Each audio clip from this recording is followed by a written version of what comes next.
to come, you'll look back and it's the time you'll never get again, probably in your cricket career, and hopefully we never experience something like this again.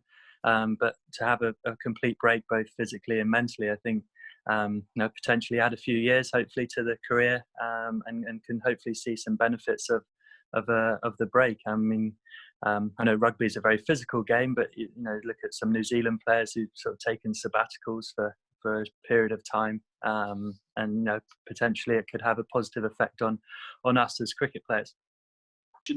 Would you be expecting the West Indies cricketers, for example, to be having those meetings now? And would you sympathise if they're looking at some of the sort of global reporting on how England and the UK is coping with coronavirus and being a little bit apprehensive? Yeah, absolutely. I'm sure they've been having those discussions. Individually, it will look different for each and every player, and the team.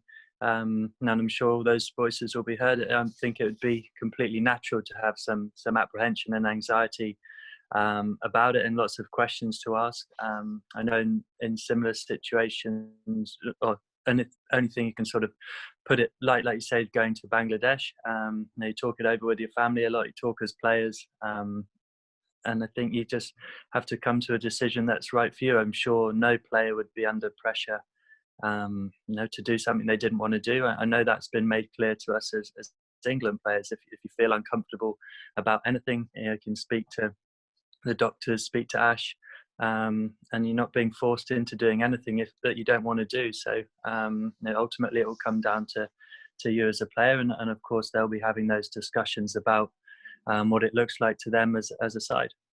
Cool, thanks, Jos. Yeah, I think it's been made clear from Ash and Gurj and Nick Pearce, who've all been great at communicating with us, that anything they do, safety is paramount. The safety of the players is going to be paramount to any cricket being played, and they want us to. And if you don't feel comfortable, then that is your own decision. It's tough to not give any assurance. It's similar to potentially being injured. If someone comes in and performs fantastically well, naturally you're that is going to affect you. But I think it'd be very fair to say that if someone had reservations about playing or didn't feel comfortable for certain reasons, for it affecting their family or close or however that looks, I think in these times, I'm sure that wouldn't be held against you.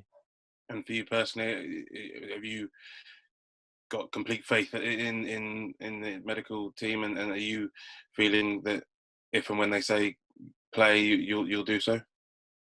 Yeah, I've got complete faith in the medical team. I think they've been brilliant about discussing everything with us as players and giving us clear information about how they would look to implement things and get back to playing. I think for me, I think it was yesterday or the day before, sort of reading in the paper of training could be starting again for England players. I think I actually had some natural apprehension and anxiety about that.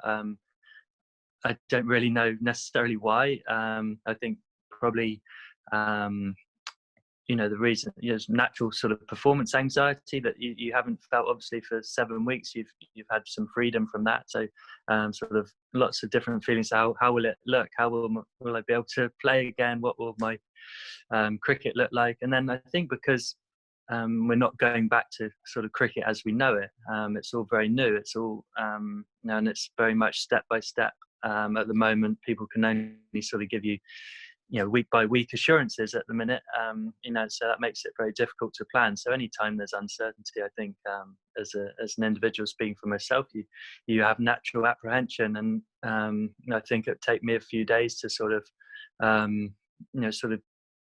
work out those feelings and work out a process for me of how I can sort of control that. Because I think going into, say we progress and get into playing some cricket, it's going to be different, and behind closed doors, I think it's important, talking for myself, I'm sure for all the players to have coping strategies for all the different scenarios that we're going to come up against.